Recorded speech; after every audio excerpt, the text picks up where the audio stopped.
I see our next guest is on standby. Let's go to him now. He's on the West Coast.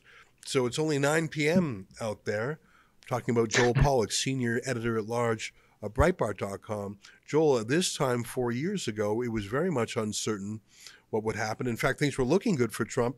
And then suddenly, ballots were found and things were undone. I don't think that's going to happen tonight. Do you think it's too early to say Trump has won? What's your view on the night so far? It's too early to say he's won, but all of the indicators are trending in that direction. And I would even say that it's looking too big to steal. Trump was doing fairly well on election night in 2020. He was not doing this well. And just to give you some idea of how well he's doing, Trump is winning in Muslim precincts that Joe Biden won with 88% of the vote in 2020. Trump is winning among Latino men in exit polls. Trump is winning 20 to 25% of Black men in some exit polls. So this is a resounding trend. I won't call it a victory yet, but if Kamala Harris wins, it is going to be very, very close, the equivalent of a Hail Mary pass to win a touchdown, to win a football game. Donald Trump is outperforming expectations, and I don't think we've seen an election like this in the United States since 1988, I think, when George H.W. Bush defeated Michael Dukakis. It's not going to be that big a margin, but right now it's a dominant performance by the Trump campaign. There's still a long way to go, and there are several states, key states, that have yet to be counted. But Kamala Harris has very few ways to win right now. Essentially, she has to win all of the remaining battleground states. And the exit polls are so favorable to Trump that it doesn't seem she's likely to do so. So cautiously, I would say that Trump is likely to win this election, and it could even be called before people go to sleep tonight, which was not something very many people would have predicted. I have to tip my hat to my own editor-in-chief, Alex Marlow, who was the only person I know who said on Sunday evening that this election could be decided on election night. He's the only person who saw the trends that way, and that's why he's editor-in-chief of Breitbart, because he has a handle on trends and the broad landscape of the news. But this is a very good night for Trump and the Republicans. And as I speak to you, you may have noticed I was checking my phone. Senate Majority Leader Chuck Schumer will be losing his job, at least as Majority Leader. Republicans have taken the Senate in the United States. So they will hold the upper chamber, or take the upper chamber, from Democrats. And it remains to be seen what happens in the lower chamber in the House of Representatives. But having Republican control of the Senate means that if President Trump holds on and wins tonight, he will be able to put his nominees into his administration with great ease. And that is very, very good for Republicans. Yeah, including his nominees for the Supreme Court. I'm not sure. I'd have to check the ages of the U.S. Supreme Court justices. Unlike Canada, where there's a mandatory retirement at age 75, in the U.S. they can stay on, as Ruth Bader Ginsburg did, for example. Give me a minute on that, Joel. Is it likely that the next president, which is likely to be Trump, is it likely that he will have an opportunity to add more judges to the Supreme Court? He may have one or two. He may nominate someone to replace Clarence Thomas, who is getting old, although very, very sharp, remains one of the sharpest judges on the court. But he has been a judge since 1992, I believe, the early 90s. So he's been there for 32 years. He may want to retire while there's a Republican president who could replace him with another conservative. And then there's Justice Sonia Sotomayor on the Democratic side, an Obama appointee. She's not as old as Ruth Bader Ginsburg, but she is reportedly in failing health. And while we, of course, wish her well, she may not be long on the court. So it's possible that the next president could be able to replace one conservative and one liberal, and may want to restock the chamber. I mean, you might see other conservatives decide that they want to do other things. Who knows? But it is looking very good for a conservative Supreme Court as well. And I should also say, Kamala Harris was backing fairly radical reforms to the Supreme Court. And if Trump holds on and wins, that won't be happening. Joel, last time sorry, go ahead, Sheila. No, I was just going to ask Joel, because he literally wrote the book on this called The Agenda. First 100 days, what should Trump do? Well, I'm glad you brought my book up because I think sales will go a little better now.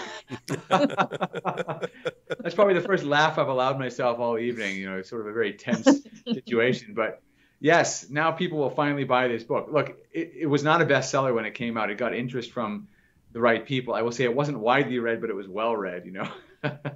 I started to see some of my ideas popping up in Trump campaign speeches. So I think some of his staff got a hold of the book. But as it happens, I am actually talking about the book next week on Mike Huckabee's show here in the United States. So I do anticipate there'll be a little more interest in what I had to say. But I wrote about it because I wanted people to have a vision of what it would look like if Trump took office. And keep in mind, this was late May, early June. Nobody thought Trump was going to win. They thought he was going to be in prison. And I wrote that in a state of not desperation, but really a state of some distress about where our democracy was heading. And what are the top things he should do? First of all, he's got to get rid of the two-tier system of justice. He's got to pardon people who never did anything wrong, like my former boss, Steve Bannon, who just got out of prison. He was there for 4 months for defying a kangaroo court appointed by Nancy Pelosi to pursue her political opponents. That never should have been prosecuted. That deserves a pardon. He should let the nonviolent January 6 offenders who merely showed up to protest out of jail. And he should investigate some of the people who broke the law in these investigations. We have a new senator likely from California, Adam Schiff, who led the first impeachment and lied to the American public repeatedly about Russia collusion and then lied about the whistleblower. Why hasn't he been investigated? He violated the civil rights of the president and of ordinary Americans in his wiretaps. Why hasn't he been investigated? I think that Americans need to see justice. I'm not talking about revenge, but I'm talking about a restoration of public confidence that there is one law for both parties. Now, he can show some magnanimity. I wouldn't mind if Donald Trump pardoned Hunter Biden and let the Biden family just disappear and fade into obscurity. I think that would be magnanimous, but I would save the investigations for the people who really knew that they were undermining the democratic will of the people when they acted as they did in 2017 and thereafter. But then you've got to take care of the border. You've got to reinstate all the old Trump policies that kept this massive flow of migrants out of the United States. I think there were something like 2 million migrants under Trump. There have been something like 8 million, and those are just the official numbers, 8 million under Biden and Harris. Trump's got to close the border immediately. And then you get into the economy and inflation and foreign policy. There are things Trump can do immediately. He can bring the parties to the negotiating table in Russia and the Ukraine. He can also resolve the war in Lebanon, actually, and he can resolve a lot of the Middle East conflict simply by saying he's going to allow Israel to fight the war and win, which Biden and Harris have never done. But Trump can also say to the Iranians that there's really going to be an American military response the next time you fire ballistic missiles at anybody. If Israel, which can already reach all these different sites in Iran, can do as much damage as it has already done and completely destroy Iran's air defenses, a credible threat by Donald Trump to simply fly over the country and bomb whatever needs bombing should bring the Iranians to the negotiating table fairly quickly to get rid of their nuclear program, which Trump says he wants to do. And if they don't come to the table, well, then the path forward is clear. But I think that Trump can take care of those problems in fairly short order. So those are things that are doable. And there are many other things I write about in my book. But the things that need to be done in this country are not complicated. They may be politically difficult in some cases, but they're not complicated. They're actually quite simple. And many of them can be done through the constitutional exercise of executive power. You know, I'm very excited about some of the things you're talking about, and I look forward to reading the agenda. We put it on the screen there for me. It's available on Amazon. I want to ask you about something you told me the last time I interviewed you, which was talking about how American Jews remain cold to Donald Trump. I saw Trump give a speech the other day where he said only 40% of American Jews are for him, 60% against him. And he said if Kamala Harris is reelected, Israel won't survive for long. And it sounded dramatic, but I think there's some truth to it. And I remember you and I talked about how Arab and Muslim Americans understand that Donald Trump is transactional as much as ideological. I saw a clip. I think it was Al Jazeera that originally broadcast this. Let me play it. It's about 2 minutes long. It's an Arab American talking about why Trump is the smart vote. And it's quite clever. It's about a 2-minute clip. Let's play this. I'd love your reaction to it. Sure. should be a slam dunk for Kamala Harris, right? All she had to do was engage with our community, humanize us, discuss an arms embargo, meet with uncommitted, gave us a Palestinian speaker, and put forth a policy to end this horrific genocide in Gaza, in this horrific war that's now spilling over into South Lebanon, that is now going to put the United States security apparatus in a tough position to try to fend off a broader regional war. Kamala Harris has engaged in Cheneyism, as we call it. She's touted endorsements from Dick Cheney and Liz Cheney, and both of them were the architects of the war in Iraq and many of those neoconservative policies I talked about. So Trump is really able to hit on those weaknesses with this very broad and diverse Arab and Muslim community here. And they're somewhat gravitating towards his message. Some are very hesitant to embrace him because of the Muslim ban.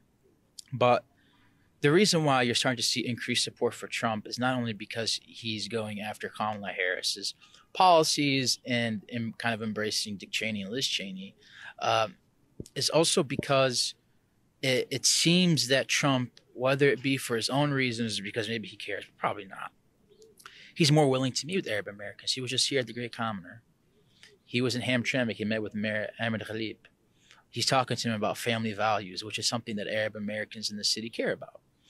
He's talking to him about ending the war in the Middle East very broadly. He doesn't really have any idea how to, obviously, which is a significant problem, but that's what the community wants to hear. And Kamala Harris has not allowed for that to happen.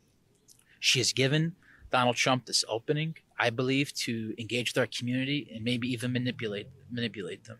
And it's very clear that the Democratic Party of today does not want to engage with the Arab and Muslim voters. They see us as a political problem, and they don't want us to be a part of the equation. I'll say this. The Democratic Party often portrays itself as this big tent, egalitarian, ever-diverse party. Well, they may believe that, but they've also sent the message that Arab and Muslim Americans aren't welcome. He goes on to say, if you want to vote for Jill Stein, feel free. Don't ever vote for Kamala Harris. And if you vote for Trump, he might bring peace, and it would perhaps release the Democrats to their more pro-Palestinian nature. I found him, like, that continues on for a little bit longer. He talks about how Trump will do a deal. Trump's a deal maker. We saw that when he brokered peace between Israel and the other Abraham Accords countries. And I'm looking right now at the results from Michigan, which is it has an intensity of Muslim and Arab voters. And right now, Trump is leading 52% to 47%, and half the votes are counted. So unless the trend really changes, Trump's going to win Michigan. Now, he's also trending positively in Pennsylvania and other places. But I think some Muslims and Arabs said, yeah, at least with Trump, we know exactly what's going to happen, and there probably will be an end to the war. Just rewind a little bit. The Arab and Muslim communities were very upset with Joe Biden and then with Kamala Harris because they wanted them to complete the transition to anti-Israel, which had begun at some point on the way from don't mess with Israel after October 7th to complete capitulation and appeasement. So essentially, the Arab and Muslim communities were saying to the Democratic Party, we know where your hearts are on this. You're becoming more anti-Israel. Why don't you just break with Israel completely? And the Biden and Harris administrations couldn't do that because it's not in America's strategic interest to break from Israel, even if the Democratic Party is trending in that direction. And so those communities were frustrated, and some voted for no one. Some voted for Jill Stein, a third-party candidate. And some decided, you know what would really hurt them, what would really show them, if we voted for Trump. So it is a form of revenge. It's a form of punishing the Democrats for not listening to a constituency that is overwhelmingly Democratic, at least in the last several decades. But as that voter said, Trump came to Michigan. He saw an opportunity. He saw an opening. He had people on the ground working within not just the Muslim community, but the Christian Arab community, the Lebanese community especially. The war in Lebanon is something Trump has talked about a lot the last couple of weeks. He's promised to end it. And that has credibility in the Arab and Muslim communities because they understand that Bibi Netanyahu, the Israeli prime minister, will listen to Trump, but does not respect Joe Biden. Trump talks about respect. We need to be respected around the world. He knows that Netanyahu respects Trump and will not try to oppose Trump publicly. Israelis have more of a fear of Trump. And I think there's some truth to that. So I think there's a sense in the Arab and Muslim community that if Trump is offering peace, and that means pressuring the Israelis perhaps, even if you allow them to go after terrorists, I think many Arab and Muslim voters are choosing peace over support for Hamas. I mean, there is a Hamas constituency, there's no doubt, but they're looking at what Trump's offering them. And what he's offering them, as you and I discussed, is a seat at the table. And I actually have an article, my first article in a local Jewish newspaper here in Los Angeles called the Jewish Journal, a very good Jewish newspaper run by a guy named David Suissa. But my first article is about how the Jewish community has made an historic political mistake in this country. Because when Trump said, for example, as you mentioned, that he should be getting more than 40%, and he actually went on to say, if I lose this election and something happens to Israel, you're going to blame yourselves. I'm paraphrasing a little bit, but the Jewish organizations and institutions jumped on him as if he had been scapegoating the Jewish community for his entire election loss. That's not what he was saying at all. And by the way, Trump says that to every audience. I heard him yesterday speaking to an audience. I can't remember if it was Pittsburgh or Pennsylvania, but he was basically, or Michigan or Pennsylvania, but he was basically saying, you got to get out there and vote, because if you don't vote and I lose, you're going to blame yourselves. That's what he was saying. It was a way of motivating people, not blaming people or scapegoating them. So I wrote, and I believe, that what the Jewish organizations in this country, the mainstream ones, I'm not talking about the conservative Republican ones like the Republican Jewish Coalition and the Zionist Organization of America, but AIPAC and the American Jewish Committee, the really big, powerful mainstream Jewish organizations, what they should have done is they didn't have to endorse him, but they didn't have to attack him. They could have given him the benefit of the doubt and looked at his record, looked at his family, looked at his support for the Jewish community, his earnest efforts to reach out. And they could have said, you know what? We're not going to condemn him for his remarks, even though they might have been a little clumsy. We appreciate his support, and people who want to vote for him should feel free to do so. That's what they should have done. Instead, they spurned him again and again. And it's because there's an overlap between the leaders and the funders of American Jewish organizations and the Democratic Party. And it's happened many times that the Democratic Party has called the Jewish community to heel. H-E-E-L, not H-E-A-L. Yeah. The worst example of this was in 2008, when there was supposed to be a broad Jewish community march against Iran, when Iran was threatening Israel in a very serious way in 2008. And Hillary Clinton was going to speak along with John McCain, I guess. And they invited Sarah Palin, I guess, instead of McCain. So she was going to be there with Hillary Clinton. And the Democrats said, you can't have Hillary Clinton and Sarah Palin on the same stage, because we don't want people to identify with Sarah Palin, who was then the vice presidential nominee for the Republican Party. And so the Jewish community uninvited Sarah Palin, because the Democratic National Committee, the story goes, had members on it who were active in Jewish organizations, and they said, we are going to make sure we review the tax-exempt status of your religious or charitable organizations after the election if you only have Sarah Palin show up, because Hillary Clinton won't show up if Sarah Palin does, and so it'll just be one party speaking. And if it's a partisan event, then you're going to lose your nonprofit status. You'll have to pay taxes on all your donations. Well, that scared them into uninviting Palin. Okay, that is just not what a free people should do. And that, unfortunately, is the behavior of the American Jewish community. Now, they had Trump, who did everything he could for Israel and the Jewish community. And yes, he's clumsy the way he speaks, and I don't appreciate or approve of everything he says or does. But you don't step on the man, especially when he's trying to win an election. He's very sensitive to the support of the Jewish community. The good news is many Jews have ignored the leadership of their own community. In New York State, according to exit polls, Trump won 43% of the Jewish vote. Now, it's not a community like the rest of the Jewish community, because it does have a large ultra-Orthodox community. There are entire towns run by ultra-Orthodox Jews in New York State, but 43%, it's higher than 40%, which when Trump said that number, it was even a little bit of an exaggeration. I thought the ceiling for Trump among Jewish voters was probably around 40%, 35%. Maybe if you look nationwide, it'll be about that. But he got to 43% among New York Jewish voters. So what we're seeing is the Arab American community is starting to get wise to the fact that there's an opportunity to be at the table, because they're being nice to Trump while the Jewish leaders are being mean to him. I don't think this means Trump's going to change on Israel policy, and I actually think it could lead in a very positive direction for Middle East policy. You're going to see some big wins for Trump if he takes office on the Middle East. But I think it's also a testament to the remarkable ability of this man to bring together conservative Orthodox Jews on the one hand and progressive pro-Palestinian Muslims and Arabs on the other on the same ticket. That's never happened before. And he did it by emphasizing a common interest in peace and stability, because at the core, that's what everybody wants.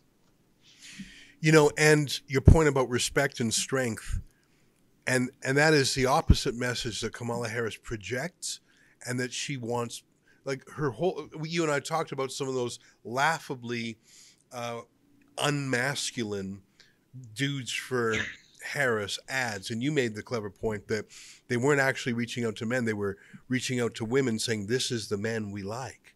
You know, these are what men are like. It was actually an ad for Democrat women. Well, is it any surprise? Trump won Latino men in the exit polls by 10 points. You think a Latino man watches that ad and thinks, I want to be like those guys? You know, I was at Venice Beach doing streeters, and you know, people are healthy. There's the gym there. I was there yesterday, and we talked to black men and Latino men and anyone who regards themselves as strong and in control of their life, and they want to be better. They see Trump as the personification of that. And even if he makes and frankly, if he says an off-color joke here or there, they're not being hypersensitive about it, because real life is full of off-color jokes. And in fact, you admire a guy who's boisterous and friendly and doesn't give a damn. So we detected that a month ago when we were doing streeters in California, of all places. Latino and black men in particular didn't give a damn about people scolding them. And you know what? Can you get that SD clip that I called for a while back? Joel, I don't know if you know this, but we found a young woman in America. Maybe you've seen her. She's on Gutfeld from time to time. She nails the Kamala Harris impression. I want to play it for you. And the key is the cackle. And the cackle has two effects. One is it's completely off-putting to men, I believe. But it is a filler when she's stressed out, doesn't have an answer. When you crack the code of the cackle, you understand who Kamala Harris is. And let me play this really quickly, Joel. And I know this is slightly a tangent, but I got to show you. Esti Paltiel is her name, and she's just the best impressionist out there. Take a look. Hello, America. You don't have to clap. But he's clapping. Okay. With the exploration of space having been defined in the 21st century, we know then what we know now, and what we know now is absolutely nothing. We also know, living in this century, we know that the definition... I won't play anymore, but my point is, you're telling me that a black man or a Latino man is going to say, yeah, that's my candidate, I can see myself there. No, the reason that impression nailed it is because that's what Kamala Harris is like. There's nothing inspirational there. You know, a friend of mine in Israel who woke up early Israel time and asked how things were going said, I don't get why he's doing so well. People did not hate Kamala Harris the way they hated Hillary Clinton. And I replied to her and I said, that's true, but they just didn't feel like she liked them. That's the problem with Kamala Harris. She did not take an interest in the voters. MSNBC, which is a left-wing network, as you know, interviewed a college kid. They were on college campuses where turnout was very strong. You know, normally you would assume that high turnout on college campuses is good for Democrats. It wasn't this time. They interviewed a college kid who said he wasn't sure who he was going to vote for, and then Kamala Harris decided to skip Joe Rogan's podcast, and he voted for Trump. She's not willing to talk to people, to ask for their vote, to go where they are. Very belatedly, she started doing media interviews after weeks of not doing any interviews at all. Trump went to the Muslim community. He went to black barbershops. He went to Latino barbershops. He went anywhere and everywhere. And I have to say that for all of his other attributes, billionaire, tycoon, celebrity, and all that, Trump humbled himself once again in this election, and he asked ordinary people for their vote the way any school board candidate would in a local neighborhood. And that's why he's winning. And I think he will win this election now. It looks like it. I mean, I'm just getting little updates here as we're speaking that there are pollsters predicting he will probably win all 7 battleground states. I mean, it's not a done deal, but the trends are very strong. And it's because he does retail politics better than anybody else. He didn't count on his celebrity. He didn't have a closing campaign rally with celebrities. He just honored ordinary people. His last rally was in Grand Rapids, Michigan at 2:09 a.m. on Election Day, and he had a full house waiting for him there. He worked harder than anybody we've ever seen, frankly. And that conveys the message to voters that he likes them. And that's the garbage truck, McDonald's. The garbage truck, right. Look, I don't think Joe Biden really thinks half of America is garbage. I think he got carried away, and he clarified it, and I, fine. But Trump then showing up in the garbage truck, right. Trump showed that he was willing to do anything. The McDonald's window, and he did that. He's done that kind of thing all his life. As a builder, as a developer, you have to get down there with the workers. You got to grab a shovel, grab a hammer, put on a hard hat. But Kamala Harris could have done that too. There were so many opportunities in this campaign for Democrats or even rival Republicans to do simple, easy things. Why was it that Trump was the only candidate to show up in East Palestine, Ohio, when they had a big chemical explosion that polluted the air and the water? And why was he the only person who showed up? It cost nothing to go there. He went there and he went to a restaurant and he bought everybody hamburgers and he threw hats. I mean, that's not difficult, but it showed that he cared about people. Why is that something nobody else thinks of doing except the voters and Donald Trump? Yeah. And in his own way, he accepts risks. Like to sit down for 3 hours with Joe Rogan, there's risk there. Yeah, and you know what else? Go ahead. There's one other thing, and I only have a few more minutes, but I want to just make a couple other points, and I want to give you time for one more question in case you have one. But you mentioned the minority vote, I think. I can't remember. I just need to make this point. There was that joke in the last week. Remember the joke about Puerto Rico at the Trump rally in Madison Square Garden? That was supposed to bring Puerto Rican votes out in droves for the Democrats. Well, Puerto Ricans showed up in droves, and Donald Trump won the counties where they showed up in droves because many of them voted for him, and Republicans won the governor's mansion in Puerto Rico itself. So it turns out that the people who were supposed to be offended by a joke showed up and voted for the guy whose comedian made the joke because people are smarter than the Ivy League graduates who sit on these panel discussions on media channels and talk about how people are suddenly fired up to vote for Kamala Harris because of one guy who told a bad joke. I mean, I said this in 2016 from the Victory Party. I tweeted something like this, that America had shown it can survive being offended. And I would say the same thing again tonight, 8 years later. We are actually bigger than that. We care about real things. And that's going to be tough for Trump because the problems he's going to tackle will not be easy in some cases. I mean, inflation is really, really hard to get under control. But I think we are up to the task, and we don't need to be pampered, and we don't need to be told that we're too fragile to take a joke.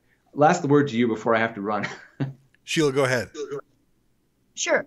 Joel, I'm going to ask you the same question I asked Ben Weingarten before you is, we've seen this shift in Latino voters in Texas on the down ballot, like for Ted Cruz, for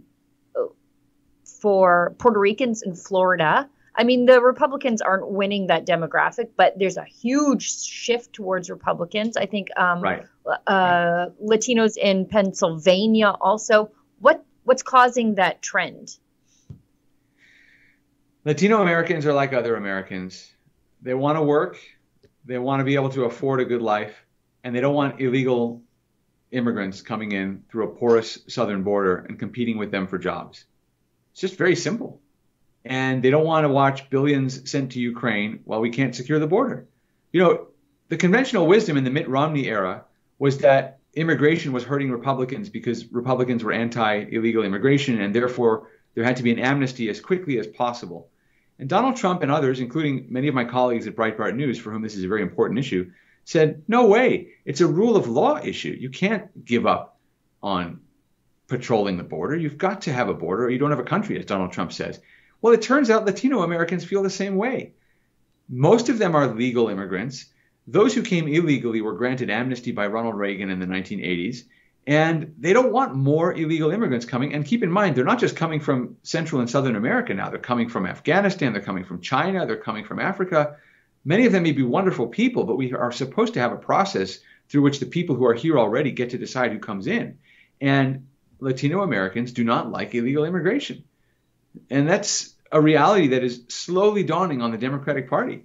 but they really messed up the border, and they lost people, including Latino voters, on this issue. Joel, great to see you again. Thanks for spending time with us. You know, it's Yeah. amazing. It's only 9:30 p.m. out there in California.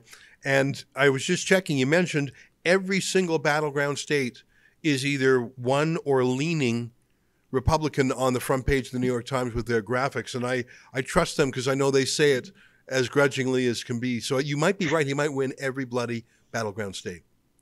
Well, I don't like those New York Times needles. I don't like them when Republicans lose, and I don't like it Republicans win. They're just too, there's something about them I don't like. But I will tell you that the feeling for the last several months has been that Trump is running a winning campaign and the Democrats are running a losing one. And when you call your opponent Hitler with a week to go, it's a Hail Mary pass that means you can't govern afterward. And I think the American people have just decided they've had enough of it. Yeah.